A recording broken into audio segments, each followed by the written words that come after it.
Hello every one. അപ്പോൾ നമ്മളിന്ന് discuss ചെയ്യാൻ പോകുന്നത് നമ്മുടെ സീസൺസ് ആൻഡ് ടൈം എന്ന ചാപ്റ്ററിലെ ലാസ്റ്റ് ടോപ്പിക്കാണ്. ഓക്കെ, അപ്പോൾ നമുക്ക് ഇനി എടുക്കാനുള്ളതാകെ ഉത്തരായനം ആൻഡ് ദക്ഷിണായനം, അതുപോലെ തന്നെ last topic rotation and time determination. ഇത്രയും ടോപ്പിക്സാണ് നമുക്ക് കവർ ചെയ്യാനുള്ളൂ. അപ്പോൾ നമുക്ക് നോക്കാം എന്താണ് ഉത്തരായനം, അതുപോലെ എന്താണ് ദക്ഷിണായനം. ഓക്കെ, അപ്പോൾ നമ്മൾ ഇപ്പോൾ എടുത്തു നിൽക്കേണ്ടത് എവിടെയാണ്? സീസൺസിൻ്റെ ചേഞ്ച്.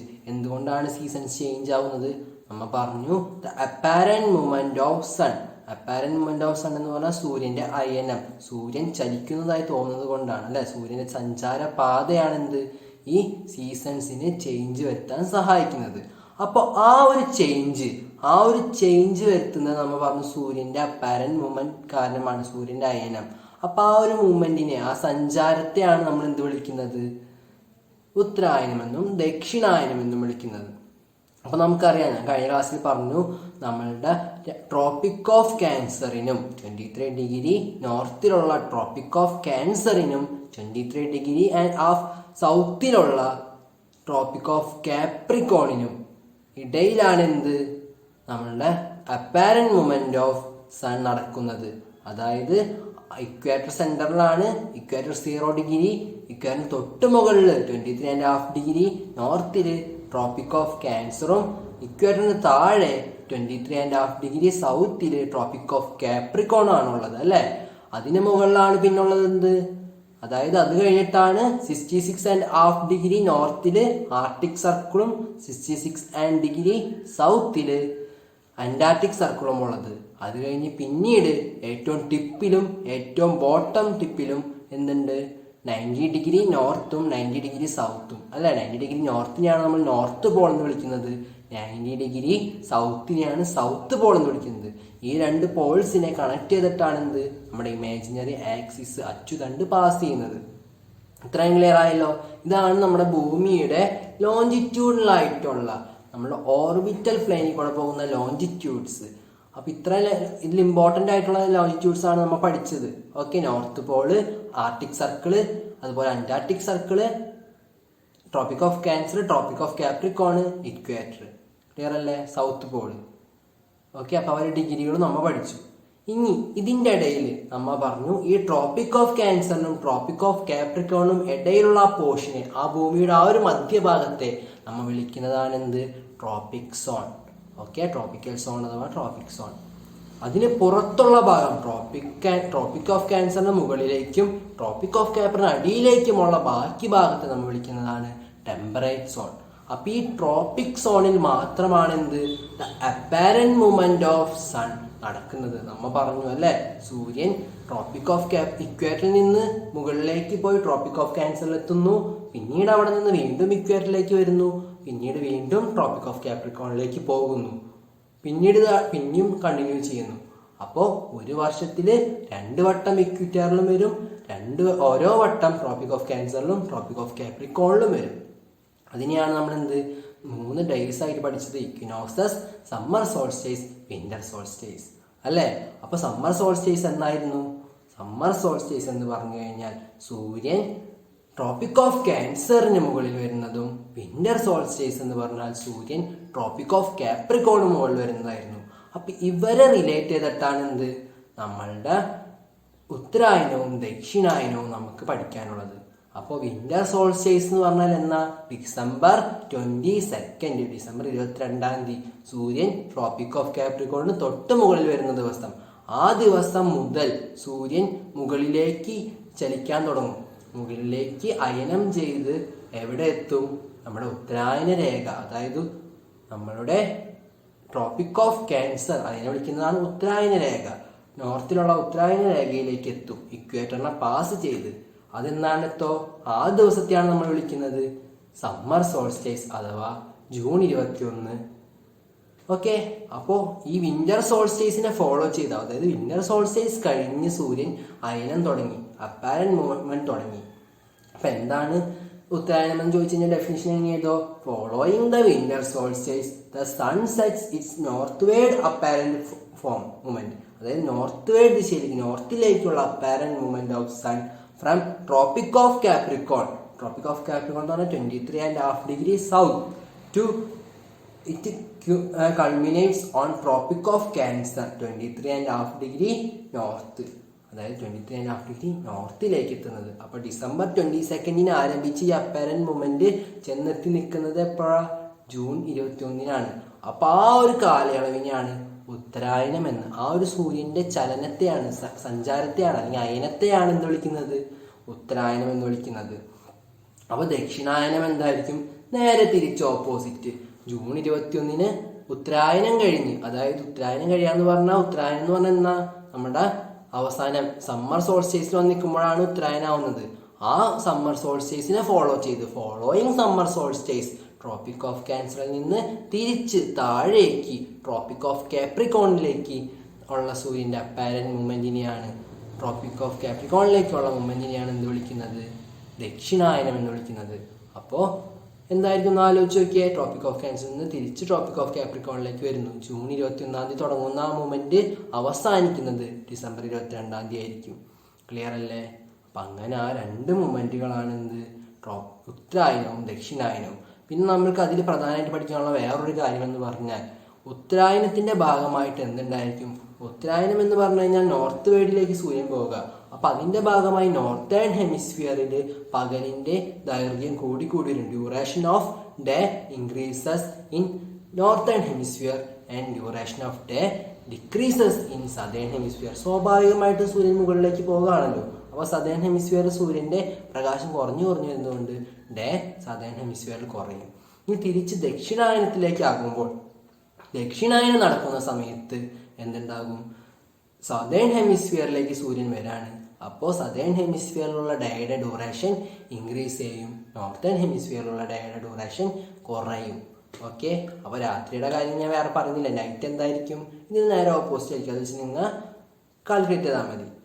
അപ്പോൾ ഇത്രയാണ് എന്ത്? ഉത്തരായനവും ദക്ഷിണായനവും. അപ്പോൾ എന്താണ് ഉത്തരായനം, എന്താണ് ദക്ഷിണായനം എന്ന് ക്ലിയർ ആയി. ഇനി അടുത്തത് ഇവയുടെ പ്രത്യേകതകൾ എന്താണെന്ന്. അതായത് ഈ ഉത്തരായനം നടക്കുന്ന സമയത്ത് എന്തുണ്ടാകുമെന്നാണ് പറയുന്നത്? ഉത്തരായനം നടക്കുന്ന സമയത്ത് നോർത്തേൺ ഹെമിസ്ഫിയറിലായിരിക്കും സൂര്യൻ. അതിൻ്റെ ഫലമായിട്ട് സൂര്യൻ നോർത്തേൺ ഹെമിസ്ഫിയറിൽ എത്തുന്നതിൻ്റെ ഫലമായി റിസൾട്ടിങ് എന്താ ഉണ്ടാവുമെന്ന് വെച്ചാൽ, റിസൾട്ട് എന്ന് വെച്ചാൽ നോർത്ത് പോൾ, നമ്മുടെ നോർത്ത് പോളിൽ എന്തുണ്ടായിരിക്കും? നോർത്ത് പോളിൽ 6 months, അതായത് മാർച്ച് മുതൽ സെപ്റ്റംബർ വരെയുള്ള ഒരു കാലയളവ് എന്തായി മാറും? പകലായിരിക്കും, ഡേ ആയിരിക്കും. അപ്പോൾ ഒന്ന് ആലോചിച്ച് നോക്കുക. അതായത് ഉത്തരായനത്തിന്റെ റിസൾട്ട്, ഉത്തരായനം കാരണം എന്ത് ഇമ്പാക്റ്റ് ആണ് എർത്തിന് ഉണ്ടാവുന്നതെന്ന് ചോദിച്ചു കഴിഞ്ഞാൽ, സീസണൽ ചേഞ്ച് ഒന്നല്ല ഉണ്ടാവുന്നത്. സീസണൽ ചേഞ്ച് ഒക്കെ നമ്മൾ അപ്പാരന്റ് മൂവ്മെന്റിൽ പഠിച്ചു. ഉത്തരായനം കാരണം ഉണ്ടാകുന്നത്, അതായത് ഉത്തരായനത്തിന്റെ ഭാഗമായി സൂര്യൻ ട്രോപ്പിക് ഓഫ് ക്യാൻസറിൽ വന്ന് നിൽക്കുമ്പോൾ, അങ്ങനെ ഉണ്ടാകുന്ന നോർത്തേൺ ഹെമിസ്ഫിയറിൽ ഉണ്ടാകുമ്പോൾ ആ ഒരു 6 മാസക്കാലം, മാർച്ച് മുതൽ സെപ്റ്റംബർ വരെയുള്ള ആ ഒരു 6 മാസക്കാലത്തെ ആണ് എന്ത് വിളിക്കുന്നത്? ആ 6 മാസക്കാലത്ത് നമ്മുടെ 90 ഡിഗ്രി നോർത്ത് പോളിൽ എന്തായിരിക്കും? ഡേ ആയിരിക്കും. 6 മാസം മുഴുവനായിട്ടുണ്ടേ. അവിടെ മനുഷ്യവാസമൊന്നും ഇല്ലല്ലോ. നമ്മുടെ 90 ഡിഗ്രി നോർത്ത് എന്ന് പറഞ്ഞാൽ മഞ്ഞ് മൂടി എടുക്കുക. അവിടെ 6 മാസം പകലായിരിക്കും. അതേസമയം ആ ഒരു കാലയളവിൽ നമ്മുടെ സൗത്ത് പോളിൽ, സദേൺ ഹെമിസ്ഫിയറിലുള്ള സൗത്ത് പോളിൽ 90 ഡിഗ്രി സൗത്തിൽ 6 മാസം 6 months നൈറ്റ് ആയിരിക്കും. ഏത് കാലയളവിൽ? മാർച്ച് തൊട്ട് സെപ്റ്റംബർ വരെ. അപ്പം നമ്മൾ മാർച്ച് തൊട്ട് സെപ്റ്റംബർ വരെയുള്ള ഈ ടൈമിൽ സൗത്ത് പോളിലേക്കും നോർത്ത് പോളിലേക്കും പോയി കഴിഞ്ഞാൽ എന്താ ഗുണം? സൗത്ത് പോളിൽ പോയാൽ എപ്പോഴും രാത്രിയാണ്, സുഖമായിട്ട് കിടന്ന് ഉറങ്ങാം, എപ്പോഴും രാത്രിയാണ്. നോർത്ത് പോളിൽ കഴിഞ്ഞാൽ എപ്പോഴും പകലാണ്. ക്ലിയർ ആയാലോ? അതാണ് ആ ഒരു വ്യത്യാസം. ഇനി നേരെ തിരിച്ച് ദക്ഷിണായനത്തിന്റെ കാര്യം നമ്മൾ ഓർക്കുമ്പോൾ, ദക്ഷിണായനത്തിന് എന്താ പ്രത്യേകത? ദക്ഷിണായനം നടക്കുമ്പോൾ സദേൺ ഹെമിസ്ഫിയറിലാണ് സൂര്യൻ മുഴുവൻ സമയവും. അപ്പോൾ അടുത്ത 6 മാസം, സെപ്റ്റംബർ മുതൽ പിന്നത്തെ മാർച്ച് വരെ, സെപ്റ്റംബർ കഴിഞ്ഞ് പിന്നത്തെ മാർച്ച് വരെയുള്ള ആ ഒരു 6 മാസ കാലയളവ് എന്ന് പറഞ്ഞു കഴിഞ്ഞാൽ, ആ ഒരു 6 മാസ കാലയളവിൽ എന്തായിരിക്കും? സദേൺ ഹെമിസ്ഫിയറിൽ സൗത്ത് പോളിൽ 90 ഡിഗ്രി സൗത്തിൽ 6 മാസം പകലും 6 months ഡേയും, നോർത്തേൺ ഹെമിസ്ഫിയറിൽ 6 months നൈറ്റും ആയിരിക്കും. അപ്പോൾ ആ സെപ്റ്റംബർ തൊട്ട് മാർച്ച് വരെയുള്ള ദക്ഷിണായന സമയത്ത് നമ്മൾ സൗത്ത് പോളിൽ പോയി കഴിഞ്ഞാൽ എന്താ? അവിടെ 6 മാസം ഫുള്ള് ഡേയും, നോർത്ത് പോളിൽ 6 മാസം ഫുള്ള് നൈറ്റ് ആവും. ഇതാണെന്ത്? ഉത്തരായനത്തിൻ്റെയും ദക്ഷിണായനത്തിൻ്റെയും റിസൾട്ട്. ഇതോടുകൂടി നമ്മുടെ സീസൺസും അതുപോലെ റെവല്യൂഷനും ഒക്കെ അവസാനിക്കുക.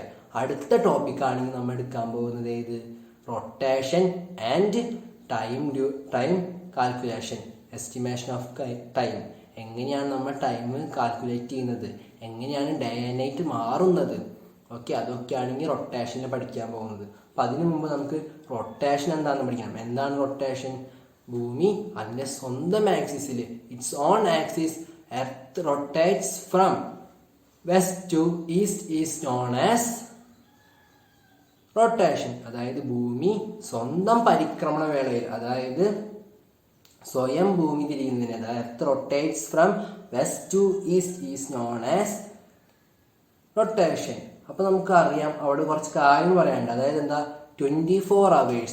നമ്മൾ പറഞ്ഞു റെവല്യൂഷൻ കംപ്ലീറ്റ് ചെയ്യാൻ വേണ്ട സമയം എന്ന് പറഞ്ഞാൽ 365 days ആണ് അല്ലേ? 365 days and 6 hours, 365 ദിവസം. പക്ഷെ റൊട്ടേഷൻ കംപ്ലീറ്റ് ചെയ്യാൻ, ഭൂമിക്ക് സ്വയം തിരിയാൻ എത്ര സമയം മതി? വെറും 24 മണിക്കൂർ മതി. 24 മണിക്കൂർ എന്ന് പറയുമ്പോൾ എന്തായിരിക്കും? പകുതി ഡേയും പകുതി നൈറ്റും ആയിരിക്കും അല്ലേ? നമുക്കറിയാം 12 മണിക്കൂർ പകലും 12 മണിക്കൂർ നൈറ്റും ആയിരിക്കും. ഓക്കെ, അപ്പോൾ ആ 24 hours കൊണ്ട് എന്തുണ്ടാവും? ഭൂമി മൊത്തമായി ഒരൊറ്റ റൊട്ടേഷൻ, ഒറ്റ ഭ്രമണം കഴിയും. അപ്പോൾ നമുക്ക് അത് വെച്ച് കുറച്ച് കാൽക്കുലേഷൻസ് കാൽക്കുലേറ്റ് ചെയ്യാനുണ്ട്. അതായത് ഒന്ന് ആലോചിച്ച് നോക്കിയേ, നമ്മളുടെ ഭൂമി, ഉരുണ്ടിരിക്കുന്ന ഭൂമിയിൽ നമ്മൾ പറഞ്ഞു ഇക്വേറ്റർ ഇങ്ങനെ ഓർബിറ്റലായിട്ട് കുറച്ച് ലോഞ്ചിറ്റ്യൂഡ്സ് ഉണ്ടെന്ന് പറഞ്ഞു. ഇനി നമ്മൾ പഠിക്കാൻ പോകുന്നത് ലാറ്റിറ്റ്യൂഡ്സിനെ കുറിച്ചാണ്. അതായത് ഇത് ഭൂമിയാണെന്നുണ്ടെങ്കിൽ ഇങ്ങനെ കുറുകെ വരുന്ന, ഇങ്ങനെ വരുന്നതല്ല, ഇങ്ങനെ വരുന്നതാണ് എന്ത്? ഭൂമിയെ മുറിച്ചുകൊണ്ട് വരുന്നതാണ് equator, tropic of cancer, tropic of Capricorn. അതല്ലാതെ അതിന് പെർപെൻഡിക്കുലർ ആയിട്ട് ഇതുപോലെ ഇങ്ങനെ വരുന്ന ലാറ്റിറ്റ്യൂഡുകളാണ് എന്ത്? നമുക്കിനി നോക്കാനുള്ളത്. അവരാണെന്ത്? സമയത്തിന്റെ മാറ്റത്തിന് പങ്കുവഹിക്കുന്ന ആൾക്കാർ. ഓക്കെ, അപ്പൊ നമ്മൾ ഭൂമി ഒരു ഗോളമായി എടുത്തു. ഒരുപാട് ലാറ്റിറ്റ്യൂഡ്സ് ഉണ്ട്. അപ്പൊ നമ്മൾ ഭൂമി ഒരു ഗോളമായത് കൊണ്ട് 360 ഡിഗ്രിയാണ് എന്ത്? ഭൂമിയുടെ അളവ്, കോണളവ്. അപ്പൊ ആ ഒരു ആംഗിൾ 360 ഡിഗ്രി, 360 ഡിഗ്രി ഉള്ള നമ്മളുടെ ഭൂമി എടുത്തു കഴിഞ്ഞാൽ അപ്പൊ 360 ലാറ്റിറ്റ്യൂഡ്സ് നമുക്ക് വരയ്ക്കാൻ പറ്റും അല്ലെ? ഓരോ ഡിഗ്രിയിലും ഓരോ ലാറ്റിറ്റ്യൂഡ്സ് വരച്ചു കഴിഞ്ഞാൽ 360 ലാറ്റിറ്റ്യൂഡ്സ് വരയ്ക്കാൻ പറ്റും. അപ്പൊ നമ്മൾ കണക്കൂട്ടി നോക്കിയേ, 360 ഡിഗ്രി തിരിയാനാണ്, അതായത് ഒരു എർത്ത് ഫുൾ റൊട്ടേഷൻ കംപ്ലീറ്റ് ചെയ്യാനാണ് 24 hours. അപ്പൊ അതിനെ നമ്മൾ വേറൊരു ഭാഷയിൽ പറഞ്ഞ മാത്സിന്റെ രീതിയിൽ പറഞ്ഞു കഴിഞ്ഞാൽ, കണക്ക് പ്രകാരം പറഞ്ഞു കഴിഞ്ഞാൽ നോക്കിയേ, 360 ഡിഗ്രി ഫുൾ കവർ ചെയ്യാൻ, 360 ഡിഗ്രി റൊട്ടേറ്റ് ചെയ്യാനാണ് 24 hours. അപ്പോൾ 1 ഡിഗ്രി റൊട്ടേറ്റ് ചെയ്യാൻ എത്ര സമയം വേണം നമുക്ക് കാൽക്കുലേറ്റ് ചെയ്യാം. അപ്പൊ അതിനു മുമ്പ് എന്ത് ചെയ്യണം? 24 മണിക്കൂർ എന്നുള്ളത്, 24 hours എന്നുള്ളത് നമുക്ക് എത്ര മിനിറ്റ് ആണെന്ന് നോക്കണം. 1 മണിക്കൂർ എന്ന് പറഞ്ഞാൽ 60 മിനിറ്റ്. അപ്പൊ 24 hours എന്ന് പറഞ്ഞു കഴിഞ്ഞാൽ എത്രയാ? 24 × 60. അപ്പോൾ 1440, 1440 മിനിറ്റ് ആണ് എന്ത്? ഒരു ദിവസം, 24 hours എന്ന് പറഞ്ഞു കഴിഞ്ഞാൽ. ഓക്കെ, അപ്പോൾ 360 ഡിഗ്രി കംപ്ലീറ്റ് ചെയ്യാൻ എടുക്കുന്ന ടൈം എത്രയാ? 24 hours = 1440 മിനിറ്റ്. ക്ലിയർ ആയല്ലോ? അപ്പൊ അത്രയും ടൈം എടുക്കും, അത്രയും മിനിറ്റ് എടുക്കും. അപ്പൊ നമുക്ക് ഈ 1 ഡിഗ്രി കവർ ചെയ്യാൻ, അതായത് 360 ഡിഗ്രി കവർ ചെയ്യാൻ 1440 മിനിറ്റ് എടുക്കുമെങ്കിൽ 1 ഡിഗ്രി കവർ ചെയ്യാൻ എത്ര മിനിറ്റ് എടുക്കും? അപ്പൊ നമ്മൾ എന്ത് ചെയ്യണം? 1440 ഡിവൈഡഡ് ബൈ 360 ഡിഗ്രി. ഓക്കെ, അങ്ങനെ ഡിവൈഡ് ചെയ്യുമ്പോൾ നമുക്ക് കിട്ടുന്ന റിസൾട്ട് നിങ്ങളൊന്ന് ബുക്ക് എടുത്ത് ചെയ്ത് നോക്കാം. 1440 1440 ഡിവൈഡഡ് ബൈ 360. അപ്പോൾ കിട്ടുന്ന വാല്യൂ എത്രയാ? 4 ആയിരിക്കും. അപ്പോൾ 1 ഡിഗ്രി കവർ ചെയ്ത്, അതായത് 1 ഡിഗ്രി എന്നുള്ളത് 2 ഡിഗ്രിയിലേക്ക് സൂര്യൻ്റെ അത്രയും പോർഷൻ കവർ ചെയ്ത് പോകണമെങ്കിൽ, ഭൂമിയുടെ അത്രയും പോർഷൻ കവർ ചെയ്ത് സൂര്യനെ കവർ ചെയ്ത് പോകണമെന്നുണ്ടെങ്കിൽ എത്ര മിനിറ്റ് എടുക്കും? 4 മിനിറ്റ് എടുക്കും. അപ്പോൾ ഒന്ന് ആലോചിച്ച് നോക്കിയേ, 1 ഡിഗ്രി ഒന്ന് ചേഞ്ച് ചെയ്യാൻ, അതായത് സൂര്യൻ ഇങ്ങനെ നിൽക്കുകയാണ്, ഭൂമി ഇവിടെ നിൽക്കുക, അങ്ങനെ തിരിഞ്ഞ് 1 ഡിഗ്രി നിന്ന് മറ്റൊരു ഡിഗ്രിയിലേക്ക് മാറാൻ, സൂര്യനെ അഭിമുഖീകരിക്കാൻ എടുക്കുന്ന ടൈം 4 മിനിറ്റാണ്. അപ്പോൾ 1 മണിക്കൂറിൽ എത്ര ഡിഗ്രി നമുക്ക് കവർ ചെയ്യാൻ പറ്റും? 15 ഡിഗ്രി അല്ലേ? 15 ഡിഗ്രിയാണ്. 15 × 4 60 മിനിറ്റ്. ഓക്കെ, 15 ഡിഗ്രി കവർ ചെയ്യാൻ 60 മിനിറ്റ്, 1 മണിക്കൂർ വേണം. ക്ലിയർ ആയോ? അതായത് അത്ര ടൈം എടുക്കുമെന്നാണ് പറയുന്നത്. പിന്നത്തെ ഒരു ഫാക്റ്റ് എന്ന് പറഞ്ഞു കഴിഞ്ഞാൽ, നമ്മുടെ റൊട്ടേഷൻ്റെ അടുത്തൊരു ഇമ്പോർട്ടൻറ്റ് ഫാക്റ്റ് എന്ന് പറഞ്ഞു കഴിഞ്ഞാൽ, നമ്മൾ പറഞ്ഞു ഭൂമി വെസ്റ്റിൽ നിന്ന് ഈസ്റ്റിലേക്ക് ഇങ്ങനെ ഡയറക്ഷനായി തിരിഞ്ഞുകൊണ്ടിരിക്കുക. അതായത് വെസ്റ്റ്, നോർത്ത്, ഈസ്റ്റ്, വെസ്റ്റ് നമ്മളിങ്ങനെ മാർക്ക് ചെയ്ത് കഴിഞ്ഞാൽ വെസ്റ്റിൽ നിന്ന് ഈസ്റ്റിലേക്ക്, അതായത് വെസ്റ്റ് ഇതാണെന്നുണ്ടെങ്കിൽ ഈസ്റ്റ് ഇതാണെങ്കിൽ ഇങ്ങനെ തിരിഞ്ഞുകൊണ്ട് ഈസ്റ്റിനെ അഭിമുഖീകരിച്ചാണ് എന്ത് ഭൂമി തിരിയുന്നത്. അപ്പോൾ അതിൻ്റെ ഫലമായിട്ട് നമുക്ക് എന്ത് തോന്നും? ഈസ്റ്റ് പോർഷനിൽ, ഈസ്റ്റ് പാർട്ടിൽ നിന്ന് സൂര്യൻ ഉദിച്ചു വരുന്ന പോലെ നമുക്ക് തോന്നും. കാരണം സൂര്യനോട് നിൽക്കുക, ഭൂമി ഇങ്ങനെ സൂര്യനോട് നിൽക്കുന്നു, ഭൂമി ഇങ്ങനെ തിരിഞ്ഞു വരുന്നു. അപ്പോൾ കിഴക്ക് നിന്ന് സൂര്യൻ ഉദിച്ചു വരുന്നതായിട്ട് നമുക്ക് തോന്നും. ഈസ്റ്റിൽ നിന്ന് സൂര്യൻ റൈസ് ചെയ്ത് വരുന്നതായിട്ട് നമുക്ക് തോന്നും. ഓക്കെ, അപ്പോൾ ഒരു ചോദ്യം വരാറുണ്ട്, ഏറ്റവും ഫസ്റ്റ് ഇന്ത്യയിൽ സൂര്യൻ ഉദിക്കുന്നത്, സൂര്യനെ കാണുന്നത് ഏത് ആൾക്കാരാണെന്ന്. അരുണാചൽ പ്രദേശ്, നമ്മുടെ ടോപ്പ് മോസ്റ്റ് ഈസ്റ്റിൽ കാണുന്നത്, ഏറ്റവും ഈസ്റ്റ് പോർഷനിലുള്ള സംസ്ഥാനമാണ് ഇത് അരുണാചൽ പ്രദേശ്. അപ്പോൾ അവിടുത്തെ ആൾക്കാരാണ് ഏറ്റവും ആദ്യം സൂര്യനെ ഇന്ത്യയിൽ കാണുന്നത്, കണി കാണുന്നത്. ഓക്കെ, അതൊരു ചോദ്യമായിട്ട് വരാറുണ്ട്. ഓക്കെ, അപ്പോൾ ആ ഒരു പോർഷൻ കഴിഞ്ഞു. അപ്പോൾ അതൊക്കെയാണ് എന്ത് നമ്മളുടെ സൂര്യൻ്റെ ഒരു ഇമ്പോർട്ടൻറ്റ് പാർട്സ്. ഇനി നമുക്ക് പഠിക്കാനുള്ളത് എന്താണെന്ന് വെച്ച് കഴിഞ്ഞാൽ ഈ ടൈമിൻ്റെ ഒരു വ്യത്യാസം. അതായത് ഈസ്റ്റിൽ നമ്മളിങ്ങനെ പറഞ്ഞു ഈസ്റ്റിലേക്ക് തിരിഞ്ഞു വരാണെന്ന്. അപ്പം അങ്ങനെ വരുന്നതിൻ്റെ ഫലമായിട്ട് നമ്മൾ പറഞ്ഞു ഈസ്റ്റിലേക്ക് പോകും തോറും സമയം കൂടി കൂടി വരും, തിരിച്ച് വെസ്റ്റിലേക്ക് പോകും തോറും സമയം കുറഞ്ഞു കുറഞ്ഞു വരും. അതായത് വേറെ പ്രത്യേകതയൊന്നുമില്ല. ഇപ്പം ഇങ്ങനൊരു സ്ഥലം നമ്മൾ ഭൂമിയുടെ ഒരു ഭാഗം മാർക്ക് ചെയ്തു, അവിടെ ഇപ്പോൾ 12 മണിയാണെന്ന് വിചാരിക്കുക. അതായത് ഇപ്പം ഞാൻ നിൽക്കുന്ന ഈ സ്ഥലം 12 മണിയാണ്. അങ്ങോട്ട് പോയി കഴിഞ്ഞാൽ മൊത്തം ഈസ്റ്റും, ഇങ്ങോട്ട് പോയാൽ വെസ്റ്റുമാണ്. അപ്പോൾ അവിടേക്ക് നമ്മൾ പോകുന്തോറും എന്തുണ്ടാവും? ഈസ്റ്റിലേക്ക് പോകുമ്പോൾ 12:10, 12:20, 12:30 അങ്ങനെ സമയം കൂടി കൂടി കൂടി പോകും. ഓക്കെ, തിരിച്ച് പിന്നിലേക്കാണ്, വെസ്റ്റിലേക്കാണ് നമ്മൾ പിന്നിലേക്ക് നടക്കുന്നതെന്നുണ്ടെങ്കിൽ എന്തുണ്ടാവും? 12 എന്നുള്ളത് കുറഞ്ഞ് 11:50, 11:40 കുറഞ്ഞ് കുറഞ്ഞ് വരും. ഇതെങ്ങനെയാണ് കുറയുന്നത്? ഓരോ ഡിഗ്രിക്ക് 4 മിനിറ്റ് വെച്ചിട്ടാണ്. ഇപ്പോൾ ഞാൻ നിൽക്കുന്നത് 0 ഡിഗ്രിയിലാണെന്ന് വിചാരിക്കുക. 0 ഡിഗ്രിയിൽ എവിടെയല്ല, ഒറ്റ ഡിഗ്രി 0 ഡിഗ്രിയിലാണ് ഞാൻ നിൽക്കുന്നത്. അപ്പം എൻ്റെ തൊട്ടിപ്പുറത്ത് ഈസ്റ്റും തൊട്ടപ്പുറത്ത് വെസ്റ്റുമാണ്. അപ്പോൾ ഈസ്റ്റിൽ 1 ഡിഗ്രിയിലേക്ക് എനിക്ക് അങ്ങോട്ട് പോകണമെന്നുണ്ടെങ്കിൽ, അല്ലെങ്കിൽ ഞാൻ ഈസ്റ്റിൽ 1 ഡിഗ്രിയിൽ എൻ്റെ കൂട്ടുകാരൻ നിൽക്കുക, ആളെ വിളിച്ചു വെച്ചു, എനിക്കിപ്പോൾ ഇവിടെ സമയം 12 മണിയാണ്, എനിക്ക് എത്ര സമയം? അപ്പോൾ അവന് 4 മിനിറ്റ് കൂടുതലായിരിക്കും എന്നെക്കാളും. കാരണം 4 മിനിറ്റിൻ്റെ വ്യത്യാസം ഉണ്ടല്ലോ ഒരു ഇത് തമ്മിൽ. അപ്പോൾ ഈസ്റ്റിലേക്കുള്ള സമയം കൂടുതലും, വെസ്റ്റിലേക്ക് 4 മിനിറ്റ് കുറഞ്ഞ് കുറഞ്ഞാൽ വരിക. അപ്പോൾ ഈസ്റ്റിലുള്ള എൻ്റെ കൂട്ടുകാരനെ ഞാൻ തൊട്ടപ്പുറത്തെ ഡിഗ്രിയിൽ നിൽക്കുന്ന, അതായത് 1 ഡിഗ്രിയിൽ നിൽക്കുന്ന കൂട്ടുകാരനെ വിളിച്ച് ചോദിച്ചപ്പോൾ അവൻ പറയാണ് അവിടെ 12:04 അപ്പോൾ എനിക്കിവിടെ 12 മണിയായപ്പോൾ അവനവിടെ 12:04. അതേസമയം ഞാൻ വെസ്റ്റിലുള്ള തൊട്ടൊരു ഡിഗ്രി അപ്പുറത്തുള്ള വെസ്റ്റിലുള്ള ഒരു കൂട്ടുകാരനെ വിളിച്ച് ചോദിച്ചു അവിടെ എത്രയും സമയം, എനിക്കിവിടെ 12 മണിയായപ്പോൾ. അപ്പോൾ അവൻ പറയാണ് അവിടെ 11:56 ആയിട്ടുള്ളൂ എന്ന്. ഓക്കെ, അത് ഇവിടത്തേക്കാൾ 4 മിനിറ്റ് കുറവാണ്, 12 മണി ആയിട്ടില്ല. ഓക്കെ, അതാണ് ആ ഒരു വ്യത്യാസം. ഓക്കെ, അപ്പം അങ്ങനെയാണ് സമയത്തിൻ്റെ പോക്ക്. ഈസ്റ്റിലേക്ക് പോകുന്തോറും സമയം കൂടിക്കൂടി വരും, വെസ്റ്റിലേക്ക് പോകുന്തോറും സമയം കുറഞ്ഞു കുറഞ്ഞു വരും. സത്യത്തിൽ അങ്ങനെ ഒരു ഇതില്ല. കാരണം എന്താ, തിരിയുന്നത് ഈസ്റ്റിലേക്ക് ആയതുകൊണ്ട് ആ ഒരു ഡയറക്ഷൻ്റെ സമയം കൂടുതൽ തോന്നുന്നതാണ്. അപ്പോൾ പിന്നിലേക്ക് പോയി കഴിയുമ്പോഴാണ് എന്ത് സമയം കുറഞ്ഞതായിട്ട് നമുക്ക് ഫീൽ ചെയ്യുന്നത്. ഓക്കെ, അപ്പോൾ ഈ സമയം ഇങ്ങനെ തിരിച്ചറിയാൻ വേണ്ടി 3 പ്രത്യേക കാര്യങ്ങൾ നമുക്കുണ്ട്. സമയത്തിനെ നമുക്ക് വ്യക്തമായ രീതിയിൽ തിരിച്ചറിയാൻ വേണ്ടി 3 കാര്യങ്ങൾ നമുക്ക് ശ്രദ്ധിക്കണം.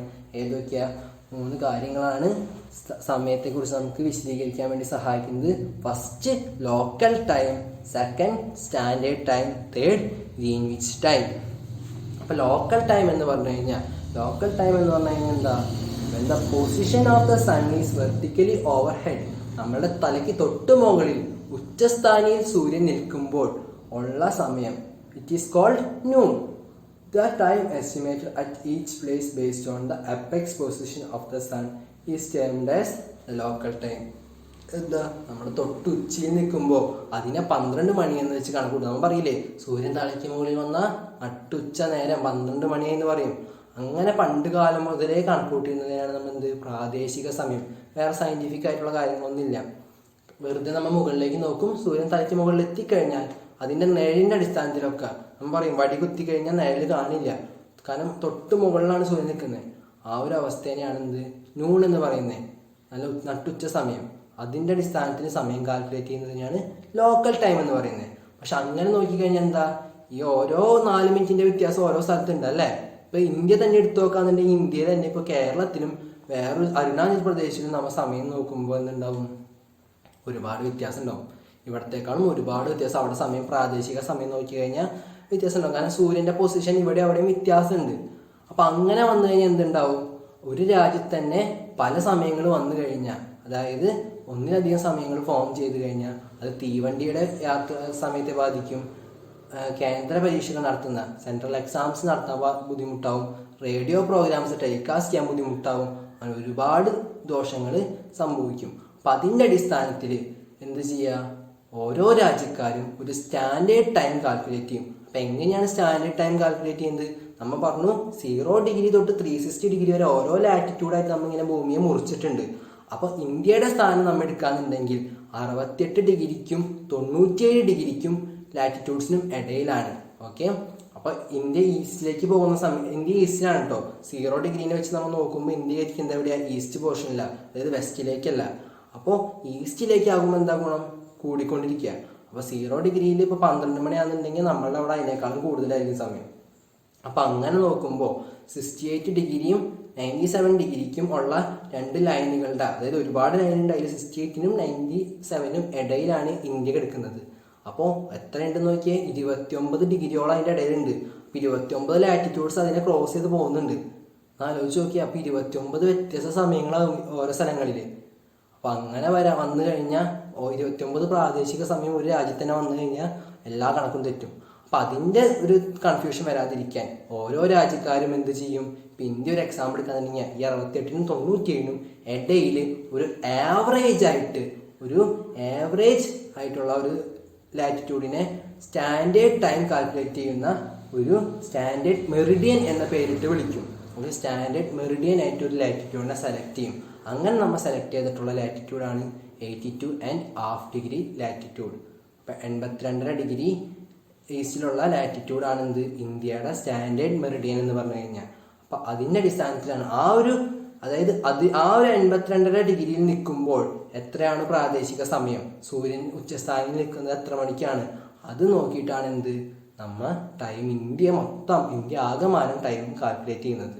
അപ്പം അങ്ങനത്തെ ടൈമിനാണ് സ്റ്റാൻഡേർഡ് ടൈം. ഓരോ രാജ്യത്തിനും ഓരോ സ്റ്റാൻഡേർഡ് ടൈം ഉണ്ട്. ഇന്ത്യൻ സ്റ്റാൻഡേർഡ് ടൈമിൻ്റെ സ്റ്റാൻഡേർഡ് മെറിഡിയൻ എന്ന് പറയുന്നത് 82.5 ഡിഗ്രി ഈസ്റ്റ് ലാറ്റിറ്റ്യൂഡാണ്. PSCക്കൊക്കെ വരുന്നൊരു ചോദ്യം വളരെ ഇമ്പോർട്ടൻ്റ് ആണ്. അപ്പോൾ നിങ്ങൾക്കും വൺ വേർഡായിട്ടൊക്കെ ചോദിക്കാൻ മതി. അപ്പോൾ ആ ഒരു 82.5 ഡിഗ്രി ഈസ്റ്റ് ഓർത്ത് വയ്ക്കുക. അപ്പോൾ അങ്ങനെ ഓരോ രാജ്യങ്ങൾക്കും ഓരോ സ്റ്റാൻഡേർഡ് മെറിഡിയൻ ഉണ്ടായിരിക്കും, ഓരോ സ്റ്റാൻഡേർഡ് ടൈം ഉണ്ടായിരിക്കും. ഓക്കെ, അപ്പോൾ അതിൻ്റെ അടിസ്ഥാനത്തിൽ ആ രാജ്യം മൊത്തം ടൈം കാൽക്കുലേറ്റ് ചെയ്യും. ഇനി അടുത്തതാണ് ഗ്രീൻവിച്ച് ടൈം. അപ്പോൾ എന്താണ് ഗ്രീൻവിച്ച് ടൈം? അപ്പം നമ്മൾ പറഞ്ഞു ഓരോ രാജ്യങ്ങൾക്കും ഓരോ സ്റ്റാൻഡേർഡ് ടൈം ഉണ്ടെന്ന്. അപ്പോൾ ഈ സ്റ്റാൻഡേർഡ് ടൈം ഓരോന്നുണ്ടെങ്കിലും ഇതിനെല്ലാത്തിനും ബേസ് ആയിട്ടൊരാൾ വേണം. അങ്ങനെ ബേസ് ആയിട്ടുള്ള ഒരാളാണ് ആര്, നമ്മുടെ ഗ്രീൻവിച്ച് ടൈം. ഗ്രീൻവിച്ച് ടൈം എന്ന് പറഞ്ഞു കഴിഞ്ഞാൽ 0 ഡിഗ്രി ലാറ്റിറ്റ്യൂഡാണ്. 0 ഡിഗ്രി ലാറ്റിറ്റ്യൂഡിനെയാണ് നമ്മൾ ഗ്രീൻവിച്ച് ടൈം എന്ന് വിളിക്കുന്നത്, ഗ്രീൻവിച്ച് മെറിഡിയൻ എന്ന് വിളിക്കുന്നത്. ഓക്കെ, അവിടുത്തെ ടൈമിന് ഗ്രീൻവിച്ച് മെറിഡിയൻ 0 ഡിഗ്രി ലാറ്റിറ്റ്യൂഡിലത്തെ ടൈമാണ് ഗ്രീൻവിച്ച് ടൈം. അപ്പോൾ 0 ഡിഗ്രി മെറിഡിയനിൽ ഇപ്പോൾ 12 മണിയാണെന്നുണ്ടെങ്കിൽ അവിടെ നിന്ന് നമുക്ക് എന്ത് ചെയ്യാം, എത്ര ഡിഗ്രി ഉണ്ട്, അപ്പോൾ അവിടെ നിന്ന് 4 മിനിറ്റ് കൂടി വന്ന് അവസാനം 82.5 ഡിഗ്രി എത്തുമ്പോൾ എത്ര മണിക്കൂറാകും, 5.5 മണിക്കൂർ കൂടുതലായിരിക്കും. 4 മണിക്കൂർ ഓരോ ഡിഗ്രിയിലും വെച്ച് 82.5 ഡിഗ്രി എത്തുമ്പോൾ 4 മണിക്കൂർ കൂടുതലാണ്, 5.5 മണിക്കൂർ കൂടുതലാണ്. അപ്പോൾ 12 മണി പ്ലസ് 5.5, അപ്പോൾ നമ്മളുടെ സമയം 5.5 ആയിരിക്കും. ഇനി ഗ്രീൻവിച്ച് മെറിഡിയനിൽ 1 മണിയാണെന്നുണ്ടെങ്കിൽ അതിനേക്കാളും 5.5 മണിക്കൂർ കൂടുതൽ, അപ്പോൾ ഇവിടെ എത്രയും 6.5. ഇനി ഗ്രീൻവിച്ച് മെറിഡിയൻ 2 മണിയാണെന്നുണ്ടെങ്കിൽ ഇവിടെ 7.5. അങ്ങനെ ഈസ്റ്റിലേക്ക് ആയതുകൊണ്ട് കൂടി വരും. ഇനി നമ്മൾ വെസ്റ്റിലാണെന്നുണ്ടെങ്കിൽ ഇതേ ഡയറക്ഷൻ അവിടെയാണെന്നുണ്ടെങ്കിൽ എന്തായിരിക്കും, അവിടെ മൈനസാണ്. അപ്പോൾ 5.5 മണിക്കൂർ കുറയ്ക്കാൻ വേണ്ടേ? ക്ലിയർ ആയല്ലോ? അങ്ങനെയാണ് നമ്മൾ ടൈം കാൽക്കുലേറ്റ് ചെയ്യുന്നത്, ഗ്രീൻവിച്ച് മെറിഡിയൻ. ഓക്കെ, അപ്പോൾ ഗ്രീൻവിച്ച് മെറിഡിയൻ എന്താണെന്ന് പഠിച്ചു. ഈ ഗ്രീൻവിച്ച് മെറിഡിയൻ പാസ് ചെയ്യുന്നത് റോയൽ ബ്രിട്ടീഷ് ഒബ്സർവേറ്ററി എന്ന് പറയുന്ന ഒരു സ്ഥലത്തിലൂടെയാണ്, ഒരു പ്ലേസിലൂടെയാണ് പാസ് ചെയ്യുന്നത്. അപ്പം അതുകൊണ്ട് അത് 0 ഡിഗ്രി ലാറ്റിറ്റ്യൂഡാണ്. അപ്പോൾ ആ സ്ഥലം ഒന്ന് ഓർത്ത് വെച്ചാൽ മതി, റോയൽ ബ്രിട്ടീഷ് ഒബ്സർവേറ്ററി എന്ന് പറയുന്ന ഒരു പ്ലേസിലൂടെയാണ് അത് പാസ് ചെയ്യുന്നത്. ഓക്കെ, അതിൻ്റെ ആംഗിൾ 0 ഡിഗ്രിയാണ്. അതിൻ്റെ അടിസ്ഥാനത്തിലാണ് ഇന്ത്യ പോലെയുള്ള എല്ലാ രാജ്യങ്ങളും അവിടെ എത്ര മണിയാണോ അതിൽ നിന്ന് ഇത്ര മണിക്കൂർ കൂടുതൽ എന്ന കണക്കിൽ നമ്മൾ കാൽക്കുലേറ്റ്. പണ്ട് കാലത്ത് ഫോണൊക്കെ യൂസ് ചെയ്യുന്നവരാണെന്നുണ്ടെങ്കിൽ അറിയാൻ പറ്റും, കീപാഡ് ഫോണിൽ നമ്മൾ ടൈം സെറ്റ് ചെയ്യുമ്പോൾ ഇന്ത്യൻ സമയം സെറ്റ് ചെയ്യുമ്പോൾ GMT + 5:13 കാണിക്കും. ഗ്രീൻ മെറിഡിയൻ ടൈം പ്ലസ് 5.5 മണിക്കൂർ എന്നാണ് കാണിക്കുന്നത്. കൊൽക്കത്ത എന്ന് കാണിക്കുന്നത്, അതാണ് ഇന്ത്യൻ ടൈം. ഓക്കെ അല്ലേ? ഇനി അത് കഴിഞ്ഞാൽ last international date line. International date line എന്ന് പറഞ്ഞു കഴിഞ്ഞാൽ എന്താ, ഒരു പ്രത്യേക ഡേറ്റ് ലൈനാണ്. അതിൻ്റെ ആംഗിൾ എന്ന് പറഞ്ഞു കഴിഞ്ഞാൽ 180 ഡിഗ്രിയാണ്. അത് വളരെ രസകരമായൊരു കാര്യം, അതുകൊണ്ടാണ് അതൊരു പ്രത്യേക ഡേറ്റ് ലൈനാന്ന് പറഞ്ഞത്. കാരണം എല്ലാ ലാറ്റിറ്റ്യൂഡ്സും കറക്റ്റ് പെർപെൻഡിക്കുലർ സ്ട്രെയിറ്റ് ലൈൻസ് ആയിട്ടാണ് പോവുക അല്ലേ. 360 ഡിഗ്രി വരെ, 0 തൊട്ട് 360 ഡിഗ്രി വരെയുള്ള എല്ലാ ലാറ്റിറ്റ്യൂഡ്സും കറക്റ്റ് സ്ട്രെയിറ്റ് ലൈൻ ആയിരിക്കും. ഈ 180 ഡിഗ്രി, നമ്മുടെ 180 ഡിഗ്രി, അതിൻ്റെ ഇടയിലുള്ള 180 ഡിഗ്രി ലാറ്റിറ്റ്യൂഡിനെ നമുക്ക് അങ്ങനെ സ്ട്രെയിറ്റ് ആയി പോകാൻ പറ്റില്ല. അതെന്തുകൊണ്ടാണെന്ന് വെച്ച് കഴിഞ്ഞാൽ ഈ 180 ഡിഗ്രി ആയി പോകുന്ന സ്ട്രെയിറ്റ് ലാറ്റിറ്റ്യൂഡ് എന്ന് വിചാരിക്കുക. അപ്പോൾ ഇത് ലാറ്റിറ്റ്യൂഡ് ആണെന്നുണ്ടെങ്കിൽ അതിൻ്റെ ഇപ്പുറത്തെ വശവും അപ്പുറത്തെ വശവും തമ്മിൽ ഒരു ദിവസത്തെ വ്യത്യാസം ഉണ്ടായിരിക്കും. അതായത് ഈ സ്ഥലത്ത് ഇന്ന് വ്യാഴാഴ്ച ആണെന്നുണ്ടെങ്കിൽ ഇപ്പുറത്തെ സ്ഥലത്ത് വെള്ളിയാഴ്ച ആയിരിക്കും. ഒന്ന് ആലോചിച്ച് നോക്കിയേ, ഒരു വരയ്ക്ക് അപ്പുറവും ഇപ്പുറവും തമ്മിലുള്ള വ്യത്യാസമാണ്. അത് ഒരു രാജ്യത്തെ വ്യത്യാസമല്ല. നമ്മളിപ്പോൾ ഇരിക്കുന്നത്, ഇപ്പം ഞാൻ ഇരിക്കുന്നതിൻ്റെ തൊട്ടടുത്തൊരാളിരിക്കുക, ഇടയിൽ കൂടെ വര പോകുന്നുണ്ടെങ്കിൽ എനിക്കിന്നിവിടെ വ്യാഴാഴ്ചയും അയാൾക്കിന്ന് വെള്ളിയാഴ്ച ആയിരിക്കും. അപ്പം അത് കൺഫ്യൂഷൻ ഉണ്ടാകും ഇടയായതുകൊണ്ട് അങ്ങനെ ഈ ഒരു ലൈനാണ് നമ്മൾ എന്ത് ചെയ്തു, ചില ആൾക്കാർ ബുദ്ധിപരമായ തീരുമാനം കാരണം, അതായത് ജനവാസമുള്ള സ്ഥലങ്ങളിലൂടെ, അതായത് പ്രദേശങ്ങളിലൂടെ, രാജ്യങ്ങളിലൂടെ കടത്തിവിടാതെ കടലിലൂടെ മാത്രം കടത്തിവിടാൻ സഹായിച്ചു. അതുകൊണ്ടാണ് നമ്മൾ ടെസ്റ്റിൽ നോക്കി കഴിഞ്ഞാൽ, അല്ലെങ്കിൽ ചിത്രം കാണാൻ പറ്റും, കണ്ടില്ലേ, ഒറ്റ രാജ്യങ്ങളിലൂടെയും പാസ് ചെയ്യാതെ രാജ്യങ്ങളുടെ പസഫിക് കടലിലൂടെ, പസഫിക് ഓഷ്യനിലൂടെ അതിനെ വളച്ച് കടത്തിവിട്ടേക്കുന്നു. അപ്പോൾ 180 ഡിഗ്രി ലാറ്റിറ്റ്യൂഡിൻ്റെ പ്രത്യേകത എന്താ, അതിങ്ങനെ വളഞ്ഞാണ് പോകുന്നത്. ഓക്കെ, ആ ഒരു വ്യത്യാസം അതിനുണ്ട്. എന്തുകൊണ്ടാണത്, ആ ഒരു ദിവസത്തിൻ്റെ വ്യത്യാസം, ഒരു ദിവസത്തിൻ്റെ വ്യത്യാസം അങ്ങനെ അവർ തമ്മിൽ വരുന്നത് കൊണ്ടാണ്. ഇപ്പോൾ ആ രേഖയെ കടന്നു പോകുന്ന കപ്പൽ യാത്രക്കാരുണ്ട്, ഇത് കടലിലൂടെയാണല്ലോ പോകുന്നത്. അപ്പോൾ ഈ രേഖയെ കടന്നു പോകുന്ന കപ്പൽ യാത്രക്കാരെന്ത് ചെയ്യും, അങ്ങോട്ടും ഇങ്ങോട്ടും കടക്കുമ്പോൾ ഓരോ ദിവസം കൂട്ടിയും കുറച്ചും അഡ്ജസ്റ്റ് ചെയ്യും അവർ. ഓക്കെ, അതായത് വ്യാഴാഴ്ച ദിവസമുള്ള സ്ഥലത്ത് നിന്ന് ഒരാൾ ഇങ്ങോട്ട് കിടക്കുമ്പോൾ ഒരു ദിവസം കുറയ്ക്കും, എന്നാലേ അയാൾക്ക് വ്യാഴാഴ്ച ആവുള്ളൂ. വെള്ളിയാഴ്ച ദിവസമുള്ള ഒരാൾ നിന്ന് ആക്കുമ്പോൾ അവർ അവിടെ വ്യാഴാഴ്ച, അപ്പോൾ ഒരു ദിവസം കൂട്ടും, എന്നാലേ അയാൾക്ക് വെള്ളിയാഴ്ച ആവുള്ളൂ. അല്ലെങ്കിൽ തെറ്റും, ദിവസം തെറ്റിപ്പോകാൻ ചാൻസ് ഉണ്ട്. ഇത്രയാണ് ഇതിലുള്ളത്. ഇതിലൊരു കണക്കുണ്ട്, കണക്ക് ഞാൻ പിന്നെ ഒരു ചെറിയ റിട്ടേൺ വീഡിയോ ആയിട്ട് എഴുതി അയച്ചു തരാം. ഓക്കെ, നന്നായി ഇത് വായിച്ച് നോക്കാം.